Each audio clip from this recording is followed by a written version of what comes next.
Om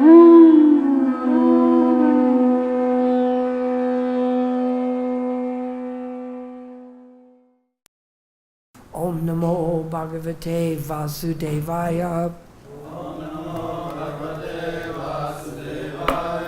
Om Namo Bhagavate Vasudevaya.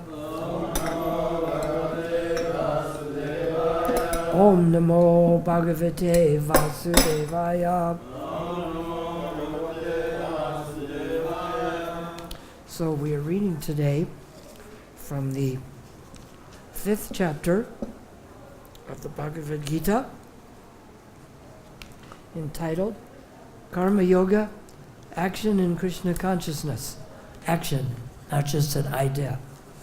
And Prabhupada describes devotional service as bhakti is not just devotion, where don't worry, I have devotion, but it's devotional service. You have to do something. So this is Karma Yoga, action in Krishna consciousness. I believe today is verse 23. Yes? Okay. What is the chapter? Chapter 5, verse 23. Found it there. In my book, it's on page 265. Saknokti Aiva Ya Sodum Prak Sarira Vimoksanat Kama Krodha Bhavam Vegam Sa Yuktaha Sa Sukhi Narha Saknoti Saiva Yasotum Pragsarila Vimokshanat Kama Krodod Bhavam Vegam Sayukta Sasukinara Saknoti Haivaya Sodam Praksarila Vimokshanat Kama Krodod Bhavam Vegam Sayukta Sasuki Naraha Sakti Notaiva Yasodum Praksarila Vimokshanat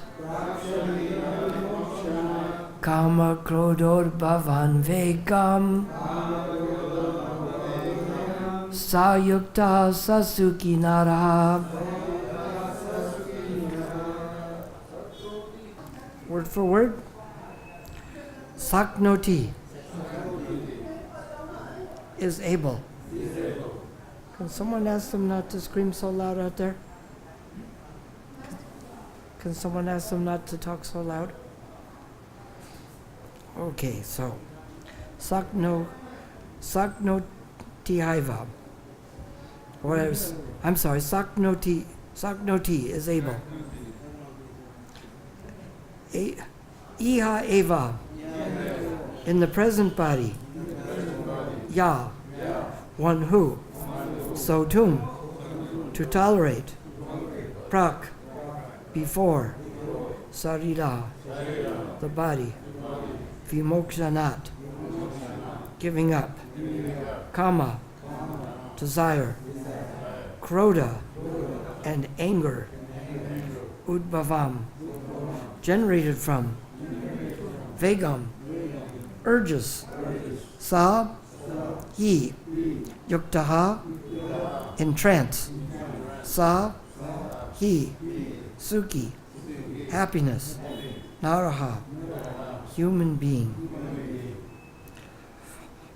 Before giving up this present body, if one is able to tolerate the urges of the material senses and check the force of desire and anger, he is well situated and is happy in this world.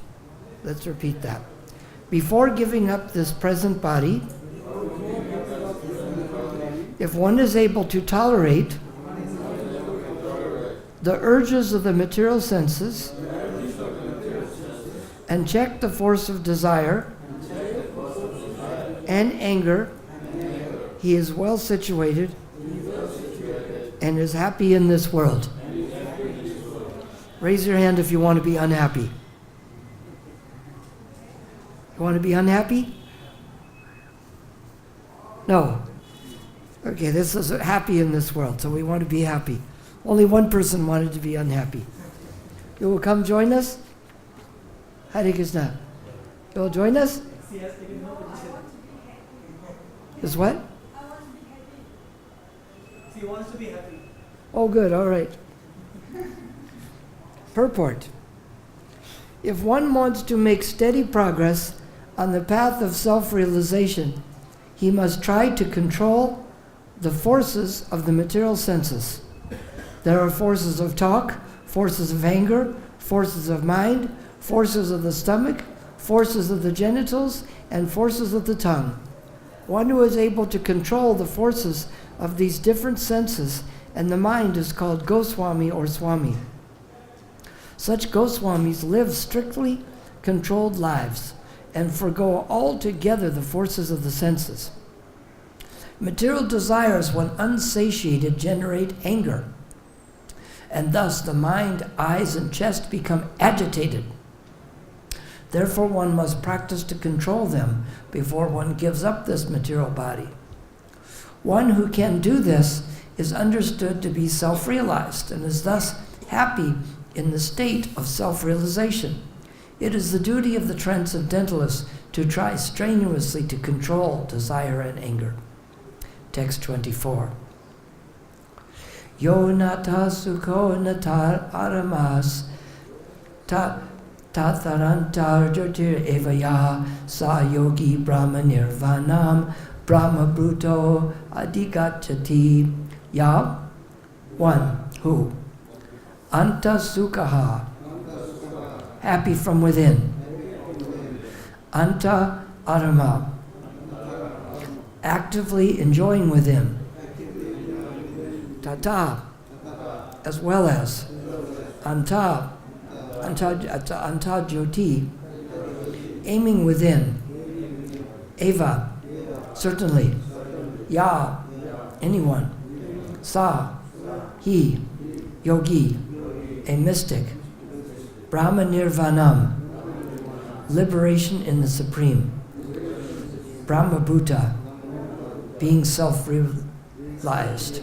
Adhigachati, attains.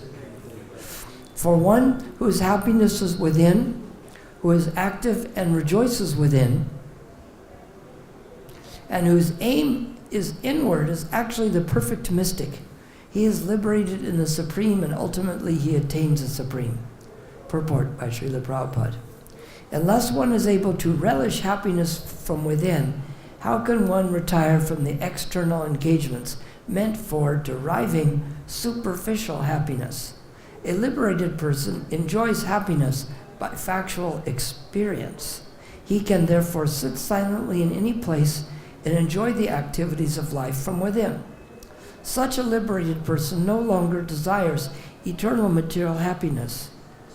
External material happiness, The state is called Brahma Bhuta, attaining which one is assured of going back to Godhead, back to home. So these two verses go well together.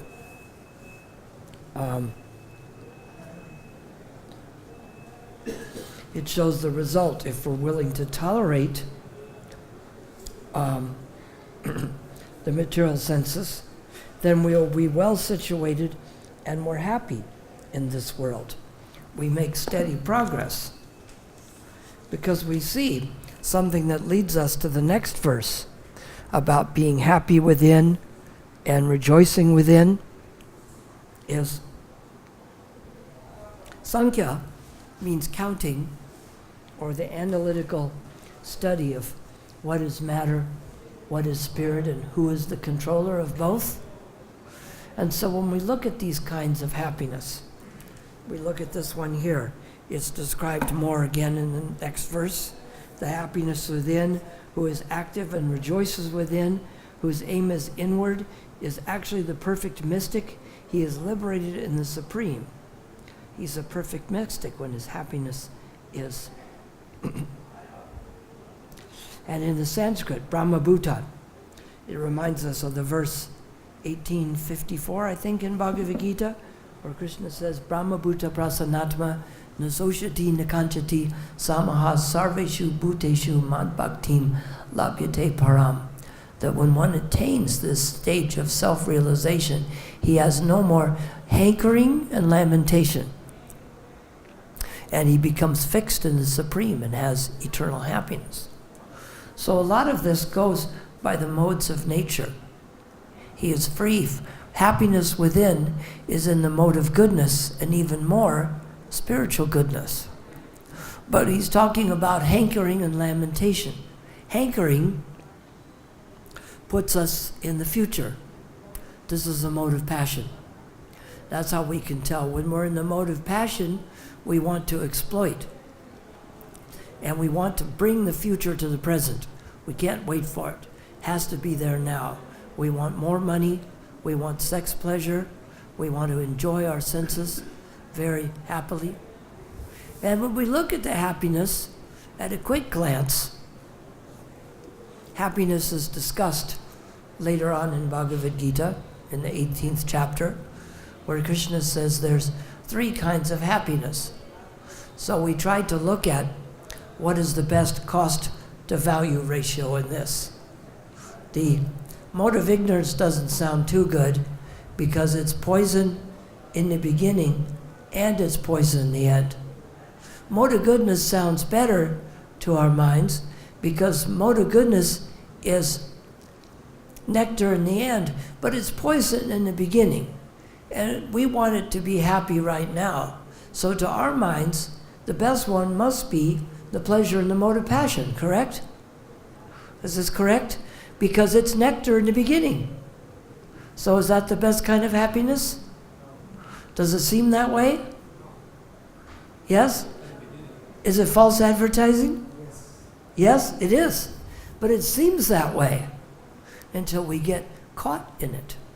Because we see when we analyze the different kinds of pleasure, what happens. We'll do a cost to value analysis of these pleasures.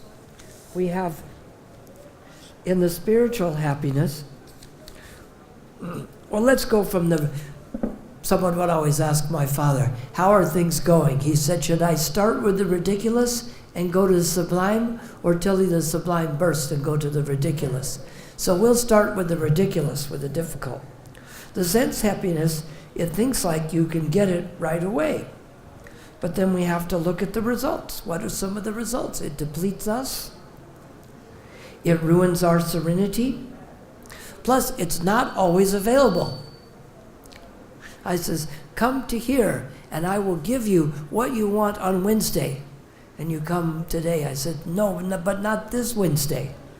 And you are so attached because you want it, but it's not always available, right? People want some kind of pleasure, but it's not always available. Even a husband and a wife may want to enjoy with each other, but if either one is in a bad mood, the enjoyment is ruined, and they both are more frustrated. Is that not true? Yes? And in the end, it leaves them empty, and it creates a craving for more. That's why we have to control the mind in that to see, because when it goes off, where does it go? It gets taken away by the senses. And we think a little bit of pleasure will help us out. Let's take an example. Let's take a person who is addicted to alcohol. We'll have 3 states. One where he has no alcohol, another where he gets to drink all the alcohol he wants, another one you just give him 2 drinks. Which one of those conditions will make him suffer the most? Which one? where he has just a couple? No, he has drinking a lot. No, actually having the couple makes them suffer more because they want so much more, because they have a craving now. So when you get a little sense pleasure, it doesn't satisfy you. It makes you want it even more. It sets you up for a more difficult position. You want to make them suffer. Don't give them a lot of alcohol. Give them 2 drinks and then take it all away. Like if I give you a big elaborate feast, you take 2 bites, then I take it away. Yes? But this is not the same kind of intense craving that people have with material pleasure. People don't realize the risks that are involved. Someone was telling me today about how they're learning Hindi, so they watched on the TV the Hindi show about people who are in jail in other countries, and some of the people were going to make money by smuggling drugs to certain countries, like Indonesia, where you get like many years or death. And their ideas sounded good. They were going to make a lot of money. But of course, when they got arrested, they get put in jail, and some of them are killed, and some of them suffer greatly, even if they aren't killed in a jail, to go through this. So we see that the suffering involved is greater. I remember there used to be a shirt that said, "This body I wear is far too fragile for the life I lead." And people want to enjoy so much that the body just can't handle it. So we see that there is disadvantages here. And the worst part is it's not always available exactly when we want it. The worst thing is to want something and then not have it available. If you don't want it, it should either be available or you don't want it. But if you want it and it's not available, then you really suffer thinking, boy, I really wish I could have that, and I wish I could have it now, right? This is a situation that comes. So this doesn't bring peace and happiness. Whereas in the spiritual happiness, what kind of effect do we have there? It's always available, right? Anytime you want to chant or read these books, they're always available, aren't they? You can listen to MP3s, or listen to it on the radio, or read the book or a Kindle, look up something on the internet involved with transcendental knowledge. Beads are always available. Kirtans are usually available. Yes? When does the kirtan end here? Never, okay. That's why someone tells you, just wait for me outside the door here until the kirtan's over. You know you're in trouble, yes? Because it never ends. So, this is always available. And it brings eternity, knowledge, and bliss instead of suffering. The suffering we get, the misery, that's what it says in this verse. I was blown away here, but no, that was the verse before. It said, the intelligent person does not take part in the sources of misery, which are due to contact with the material senses. Raise your hand if you want misery. No one? I can sell some. You want to buy some misery? No one wants to buy misery? Do people buy misery, though? All the time they do, don't they? Alcohol and cigarettes, they create misery, right? Do people buy them? People, if you're smart, but they have to start people as children, because an adult won't start smoking. If you don't start as a child, you won't start. You have to start before you're mature enough to understand how stupid it is. Correct? But we don't see many people smoking in Vrindavan, do we? Which is good, you know. What's that? Sometimes, but not like in the West. Little bit, right? So, what we have to understand is, this happiness comes from within. We have to understand the right order of things. As I said before, there's so much advertising going on. We try to advertise with books and kirtans and festivals, but is there more advertising for the material products? Do you think they advertise Coca-Cola more than the Bhagavad-Gita? Yes? The fact that they have to advertise it so much means that the supply is bigger than the demand, isn't it?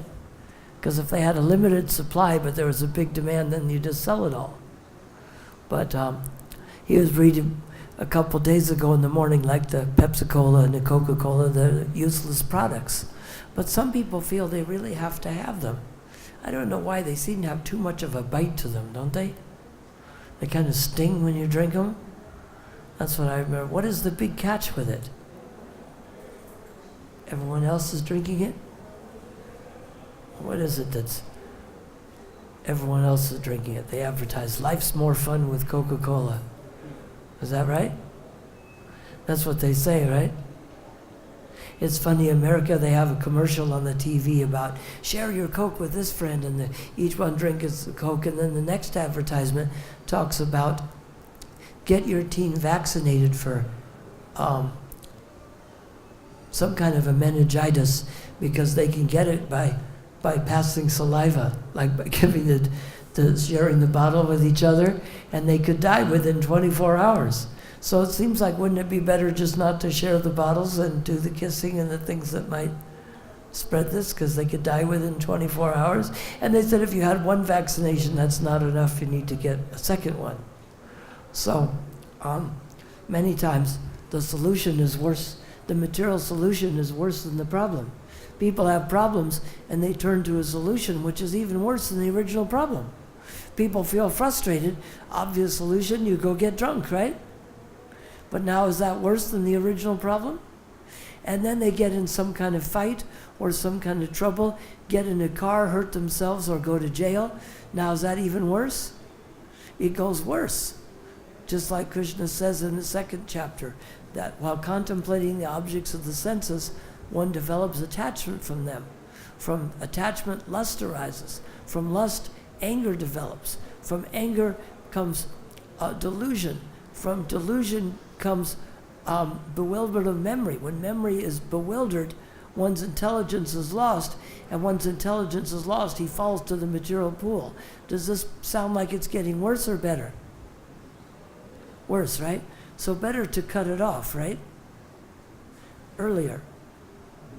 So what happens is that the mind is attracted by the senses, and then the mind engages the intelligence to find ways and means to satisfy these. And then the soul is just along for the ride. But we have things backwards. It should be that the soul is using the intelligence to discriminate what is good action, what is not. And the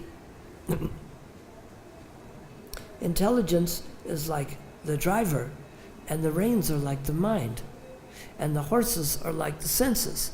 So if the intelligence takes the mind and pulls the senses to where it wants to go, is that better, or you just let the horses go and they'll find their way to the right place, right? Is that it? Will they? The horses will find their way? No. But do people try it anyway? I listen quite a lot to the lecture of Prabhupada, the 4th chapter, 10th verse, being freed from attachment, fear, and anger.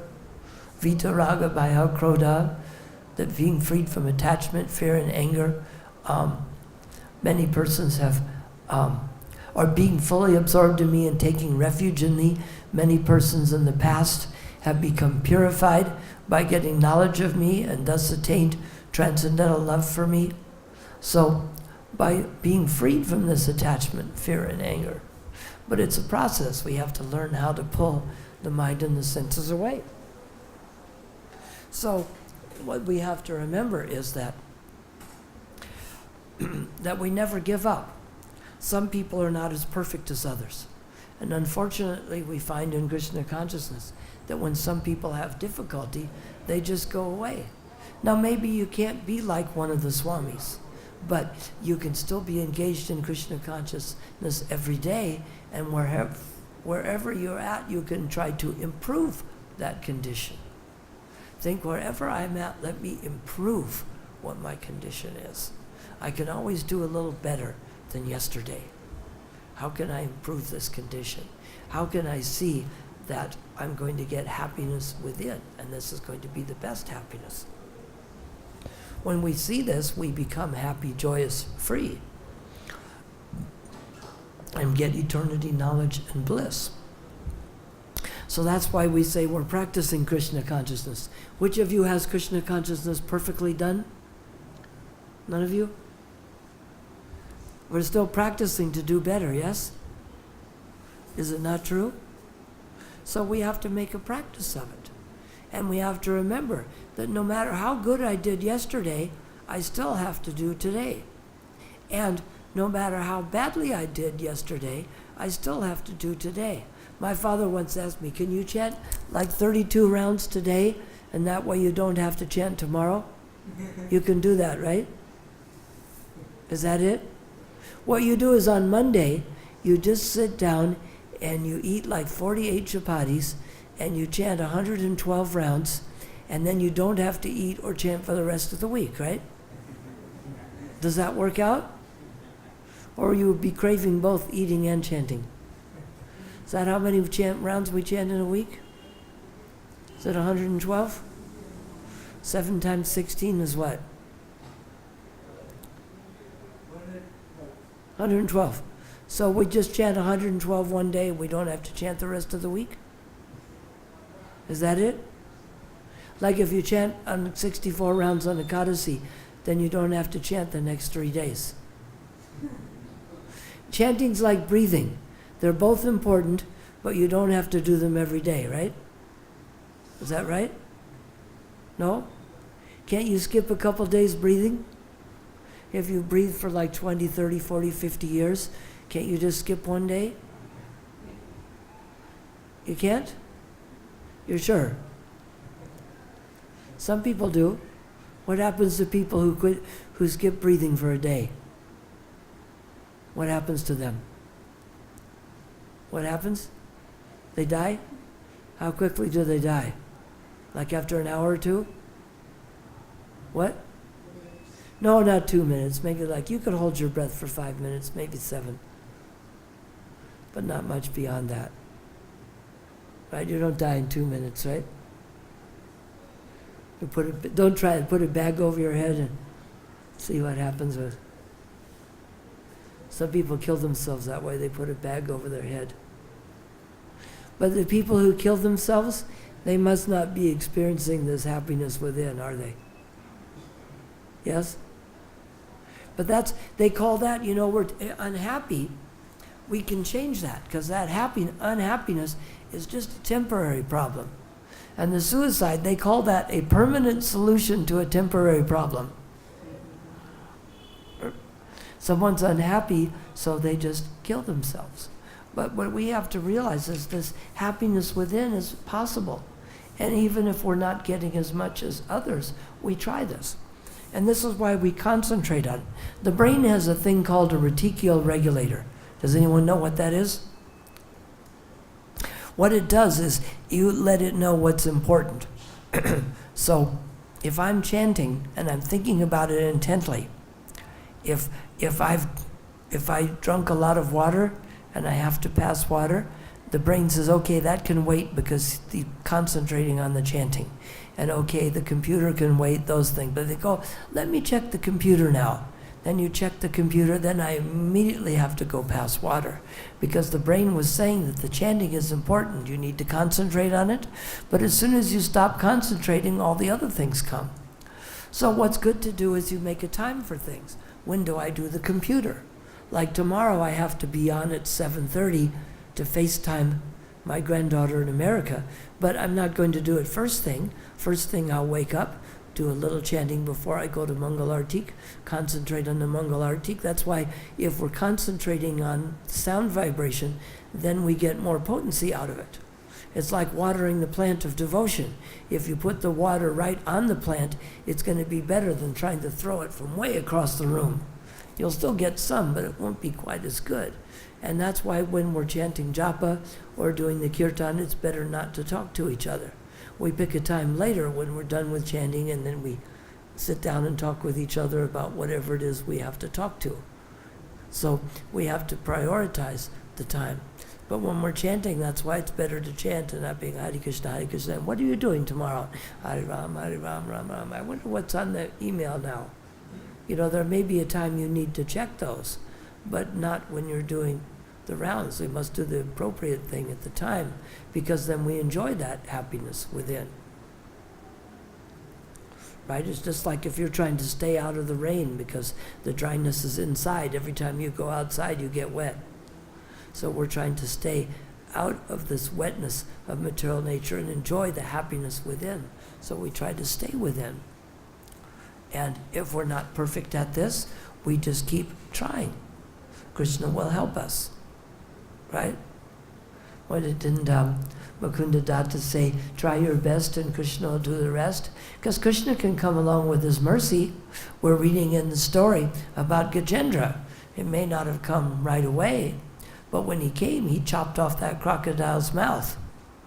But we don't need that, because we can just take our hands and open the crocodile's mouth, right? How much pressure does a crocodile have? Someone have an idea? Someone want to Google it? Someone Google it. How much pressure does a crocodile have in its teeth? It can, teeth can pierce a steel or something like that. Teeth or whatever. Can. Yes. So how much pressure does it have? Like 500 kilos maybe? 2, 3, 500 kilos? And you can lift 2, 3, 500 kilos? No. What? You're right, it's very strong, but apparently you can hold the crocodile's jaws quite easily. Shut. Yeah, If, but you can't pull them apart. once they're closed. So that's the same way with our senses. We can keep them closed, but once we open them up, we can't pull them apart. Why did you try both? I just heard that somewhere. Someone tried it? No, apparently people, they grab hold of the crocodile's mouth, and it's quite easy to do because they haven't got a strong opening. I wouldn't try that anyway, though, with it. But they do it, people do that. Some of them do. I don't think we should try that, though. Those are probably crocodile trainers and people who've been trained at that. Isn't it? Would you try it? But to pull them apart is very difficult. But would you go try to hold it shut? Because he might get it open before you could hold it shut. Because once it's open, can you shut it again? He can. Crocodile can. Yeah, but what if he doesn't want to? Sometimes they pretend just to be a log. And people go sit on the log and then... And they're more dangerous than almost because like you see in Africa, when the lion attacks the one animal, he grabs it and then eats it. The crocodile grabs the one animal and takes it to the bottom, drowns it, holds it there, and then goes for another one. Like when they're going for the zebras, they take one down, hold on under, drown it, and come right back up and get another one. They kill it and then go right back up and get another one.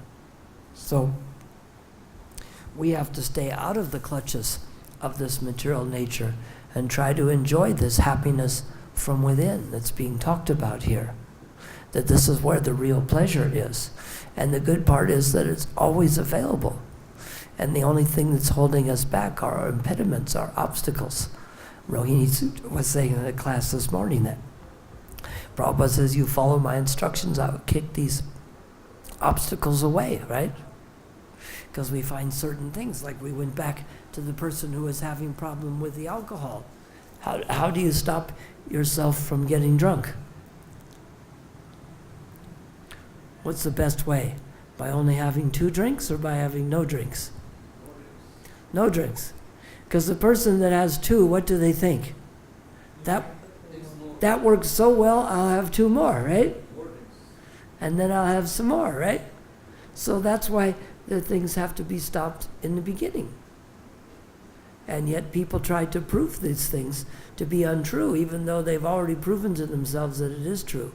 They think somehow, next time I do these activities, the result will be different. And they call this an insanity. I think it was Einstein said that you do the same thing and expect a different result. This is insanity. You do the same thing, you'll get the same result, won't you?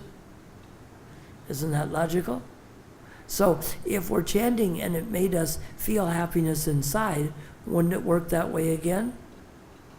And if the material activities gave us misery, wouldn't it work that way next time? But does the mind say differently? The mind does sometimes, doesn't it? The mind says, just try it. Today's different. Today's Wednesday. On Wednesday, material things won't bother you. It's different on Tuesday and Thursday, but on Wednesday it's okay. And besides, you really want it today, and that makes it okay, right? That's how we decide that something's okay. If we really want it, that makes it okay, right? Does it? No, it doesn't. Just because we desire something doesn't mean it's good for us.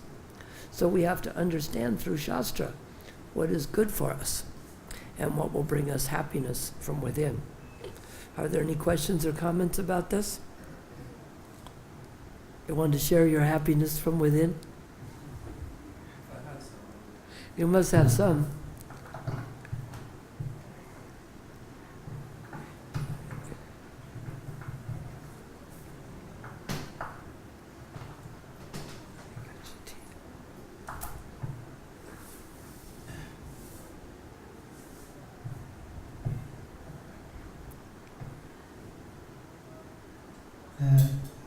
There are forces of thought, forces of anger, forces of mind, forces of the stomach, forces of the genitals, and forces of the tongue. Yes. Okay. When milk ocean is churned, Yes. milk ocean is churned, Yes. Lakshmi comes out, Yes. goddess of fortune. Yes. At the time, demons and demigods and some mystics and yogis, everybody wants to get her. She glances all demons and verse points, 3 points. One is great yogis and mystics, even though they observe severe austerities, they cannot control anger. And even though an intelligent person cannot control his material desires, Mm-hmm. and even though big personality, he cannot control his lust.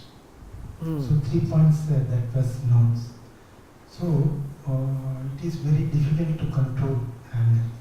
Well, just like when Arjuna says to Krishna that it's very difficult to control the mind, it's like the wind, but Krishna says it's possible by constant practice and detachment. And that's why we pray for mercy, and we ask Krishna to help us control this.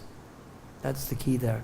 And sometimes the demigods have it worse because they think they're so great and they have so much facility. It's easier for the demigods to get girls than it is for us, isn't it? They can have beautiful Apsara girls as any times they want, and they have bodies that they can enjoy.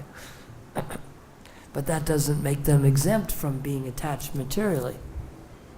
But they don't suffer as badly. But since they have more facility, they sometimes take advantage of it. They think, well, why would I give this up, right? So the idea is that we pray for mercy to get through this. We listen to the instructions. That's funny with that story there because they actually used that example on the History Channel. They were saying on the History Channel, they were comparing religion ideas, and they said that in Israel they have so much trouble because the Jewish scripture, the Christian scripture, and the Muslim scripture all tell them that they should kill the other people. So of course this creates fighting, right? They said, but in controversy to this, in the Srimad Bhagavatam, when the demigods asked Vishnu, what do we do about the demons? And Vishnu said, why don't you try getting along with them first? Because even for your own self-interest, it's better to try to get along. So we see that the idea is that by following Vishnu's and Krishna's instructions, that we can do okay. But when we think we're demigods, and they know how to do more than we do, but they still don't know everything, do they? It's like Brahma knew enough to trick Krishna, right? Did he? No, he thought he did, but he didn't. Krishna even played along to make him think that Brahma had tricked him. But then Brahma got a big surprise later. Yes? And they create Durvasa Muni. Yes. And Durvasa Muni. Great Durvasa Muni is famous for angry. Yes. Yes. So we should try not to be angry. All right, shall we end there? Hare Krishna.